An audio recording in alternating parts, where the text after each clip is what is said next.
Good morning everyone. Been quite a week.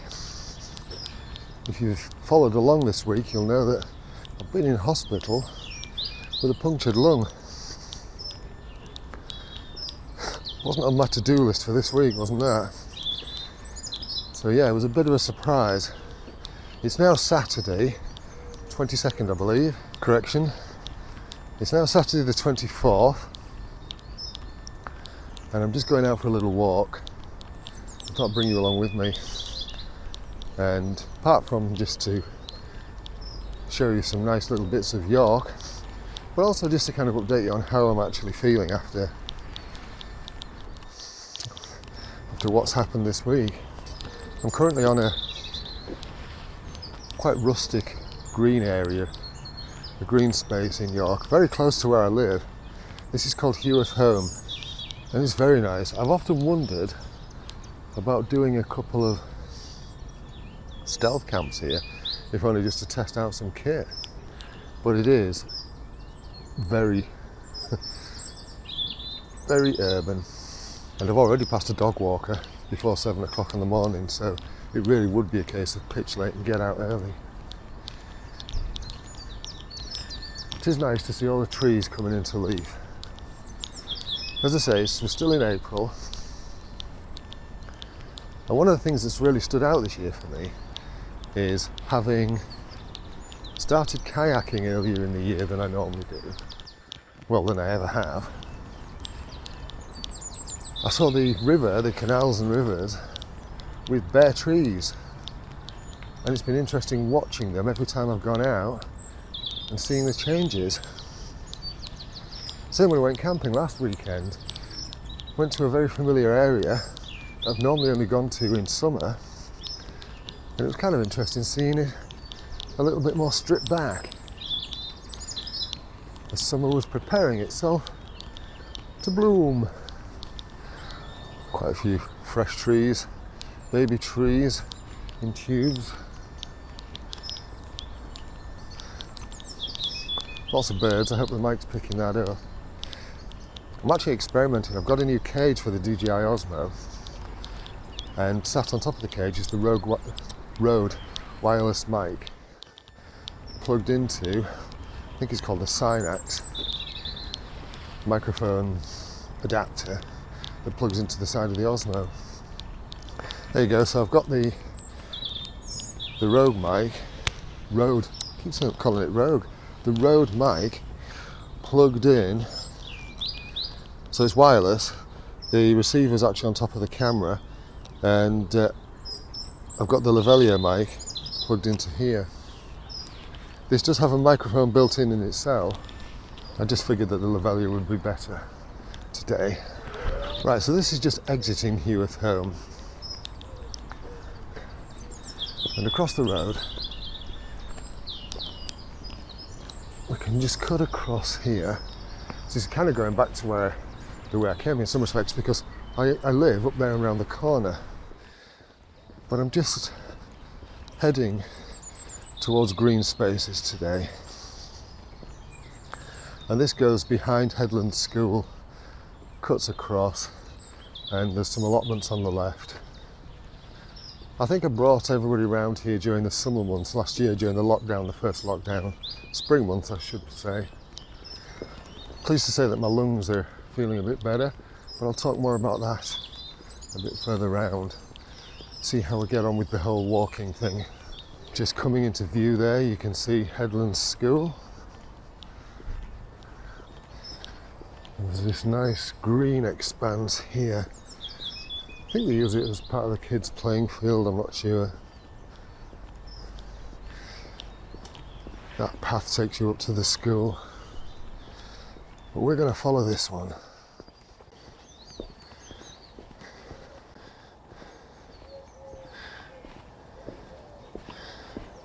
It's a nice little beck here. I think, if I'm not mistaken, if I've got my bearings right, this is Osbaldwick Beck. Have I got my bearings right? Not quite sure.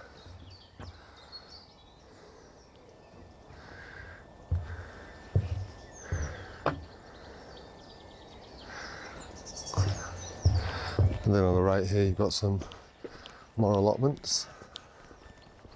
I think that's quite new, an outdoor calisthenics area. I don't recall seeing that last year. And then the kids' play park, all of which have not been used as much in the last year with the whole lockdown situations.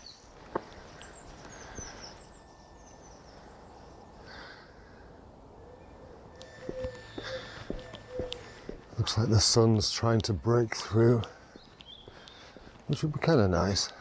This road I'm on now is called Meadlands. And some of you might remember I walked down here last year and pointed out my favourite bungalow in the city. And there it is, just centre screen. I just think it's such a lovely little building, that one, especially with the outbuilding as well. It's more of a dormer than a true bungalow, like you can see on the right of it. But it's a big one and I like it. Meadlands Mews. This is all part of the, I think it's all classed as the Derwentthorpe development, but it's all new, it's all cropped up over the last 5 years really. And this cycle path takes you onto, I think it's Metcalfe Lane, and the outskirts of, well actually, it leads you into the heart of Osbaldwick. Okay, somebody more educated let me know. What's this white stuff? I know it's one of the thorns. Is it Hawthorn, Blackthorn? I always get my times of year wrong for this one. Let me give you a bit of a close-up. There are sharp protrusions. Nice, dainty little flowers. But I'm never sure whether it's Blackthorn or Hawthorn. I know one of them comes out first, and then a little bit later, the second one comes out, and this will be the second one.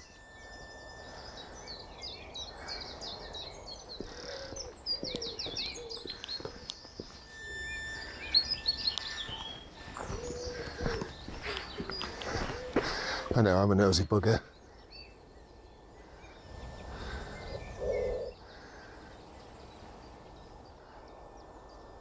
Hello, little Robin.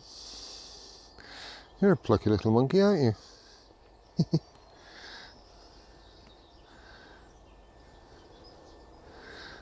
We've just left Metcalfe Lane and we're now into Osbaldwick Village, which brings back a lot of memories because I used to live just down here.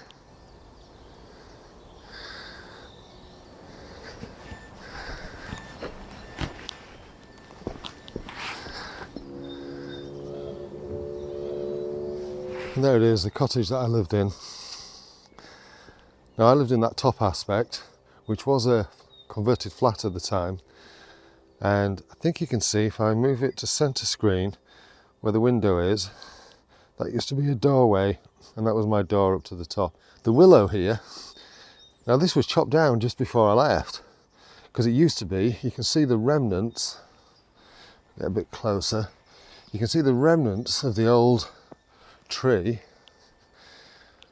and where it kind of rotted in the middle, so it had to come down. And this was planted pretty much as a sapling 4 years ago.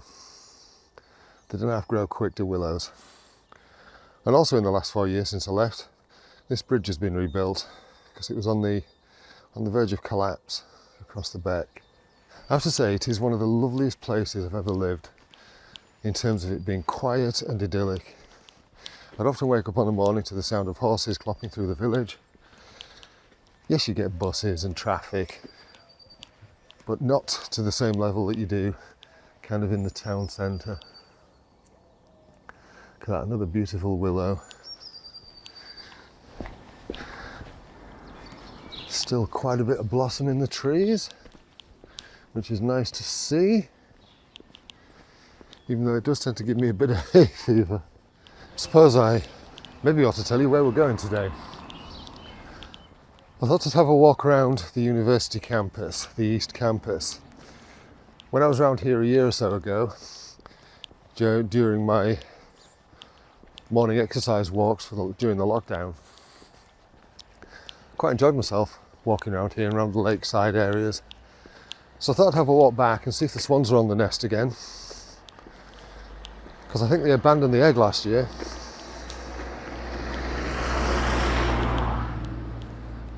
But it's a nice morning.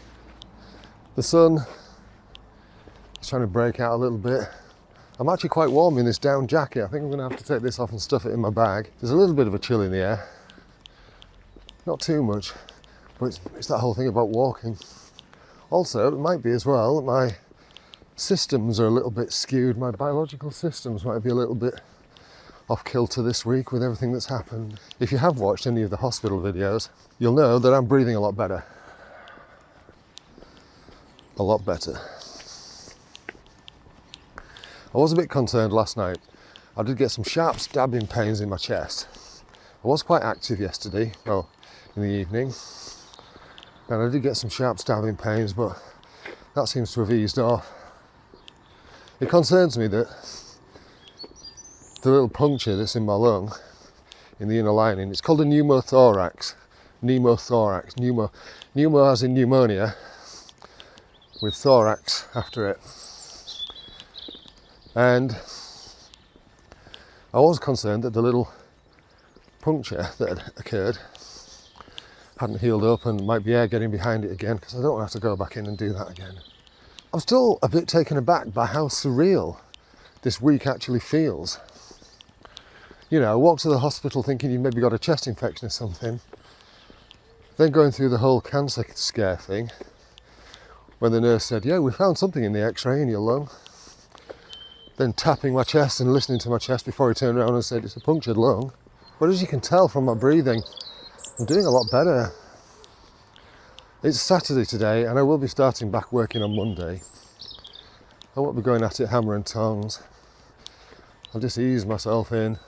And what I mean is I'm still doing the same number of jobs, but I won't be rushing them. I'll still deliver quality, and I have to say my customers are great. They're very understanding, very kind people. I'm very fortunate. Okay, so I've crossed the 1079. Well, one aspect, so I'm just crossing the second aspect. You can hear the traffic in the background. And this takes us up to Grimston Bar, and the park and ride is just on the left here. Now this is quite a nice little incline here, and it will test my lungs out a little bit. It's one of the reasons why I thought I'd do this one. I just want to go back to what I was saying about my lungs a few minutes ago and about the pain that I was experiencing last night. Now I have no idea what's actually happening in there to cause that pain. But what I've wondered is it that a little bit of air has snuck back through that hole in the inner lining into the gap between the outer lining and the inner lining?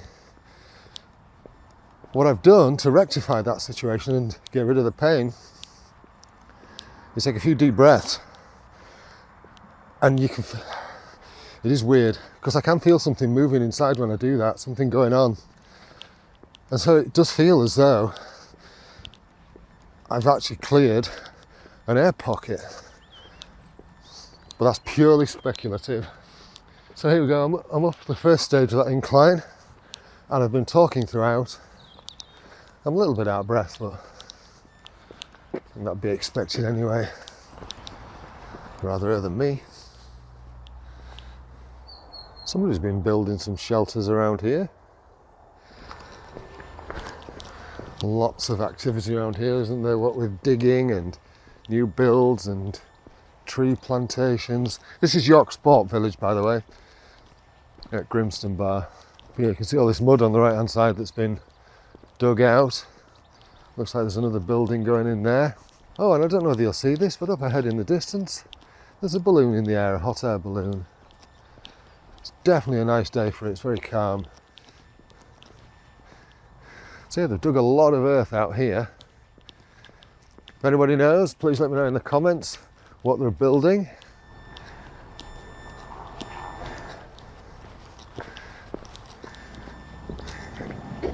What are you looking for, Mr. Jackdaw? It does actually say that the pathway around here is closed at the moment, which is a bit of a shame. So I suppose I better go back and follow the official path. I wanted to walk by the lakes.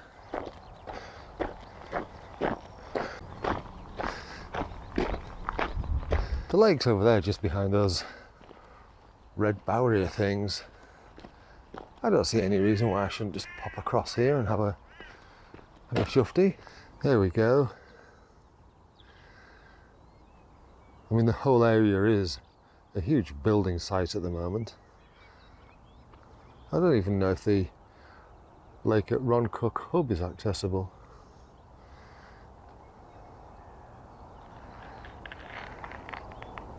Let's go and have a look.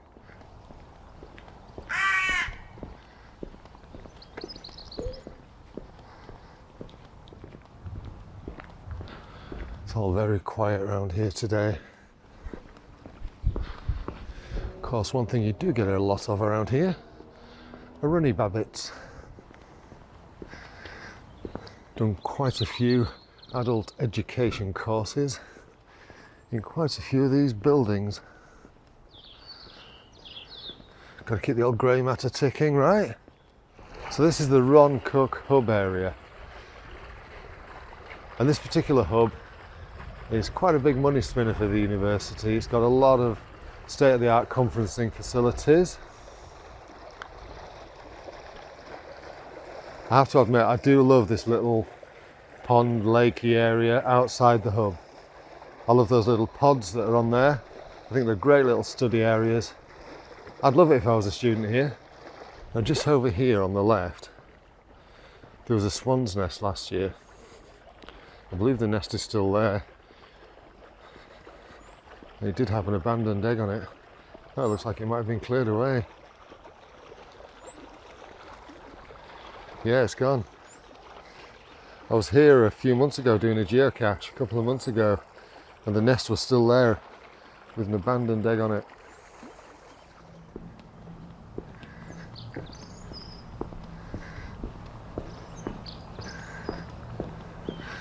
Lots of wonderful, diverse educational blocks here, and some nice structural ideas too, and design ideas. All new builds. I'm now kind of heading out of the campus onto the grassland at the back of it. There is still another small lake just over here. The nice thing about these lakes is they're quite densely populated with birds and wildlife. Yeah, these are all new builds. Not sure whether they're going to be education blocks or accommodation blocks. They look a little bit accommodation-y. They also look a little bit like a gulag. Not pretty, are they?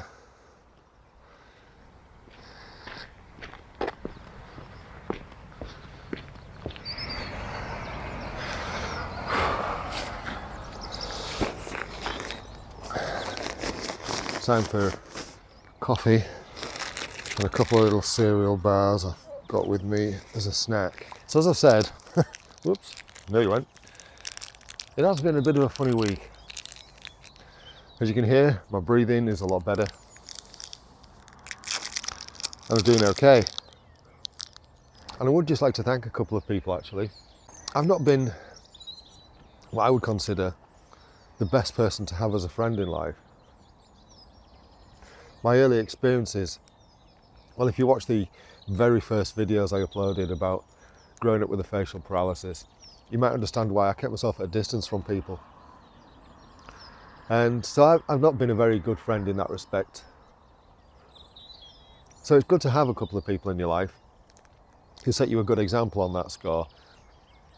And there's oldest friend, Ainsley, and Rob, Roadkill, who do a very good job of setting that example. Rob brought me some stuff while I was in hospital, which is great.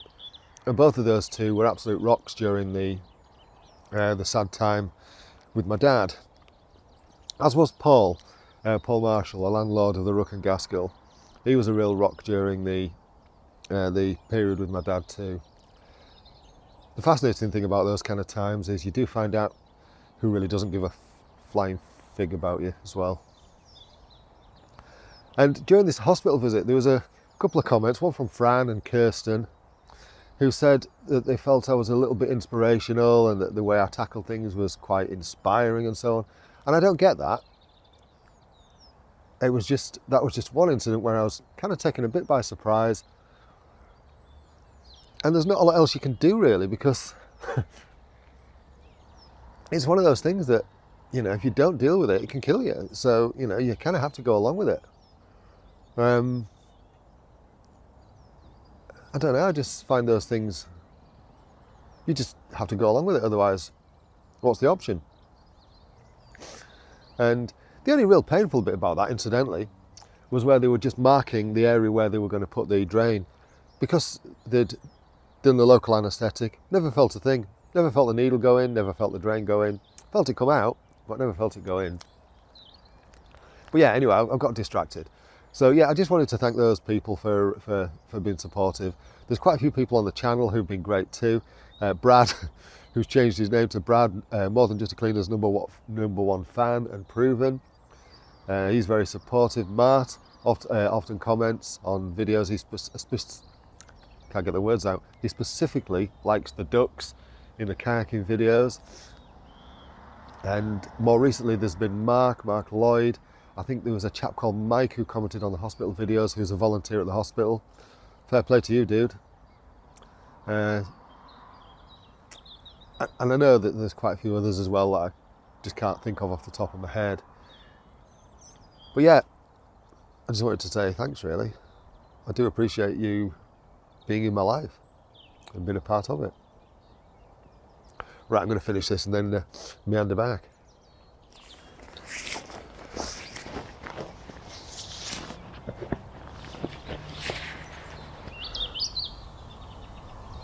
Rabbits everywhere.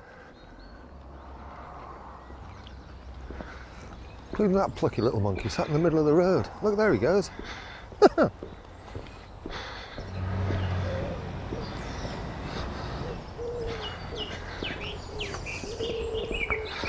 It's just gone 8:30 and I'm heading back now. But just to my kind of left here, there is a nice little bit of woodland, and I think might as well have a meander back through there, right? It's just a thin strip of woodland that kind of runs alongside Windmill Lane. And I wonder if there was a windmill down here at some point, presumably. On this side, through the trees, oh, I forgot what they call it now, but it's the Science Park, the University Science Park, that's it. As I say, it's not a wide strip, but it's just a bit better than walking on the road, right?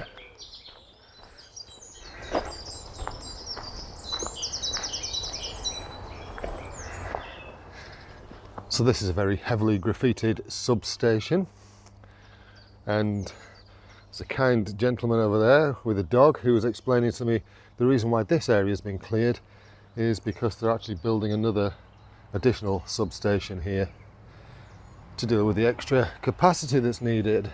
And on the plus side, it'll be somewhere else for the little buggers to graffiti, won't it?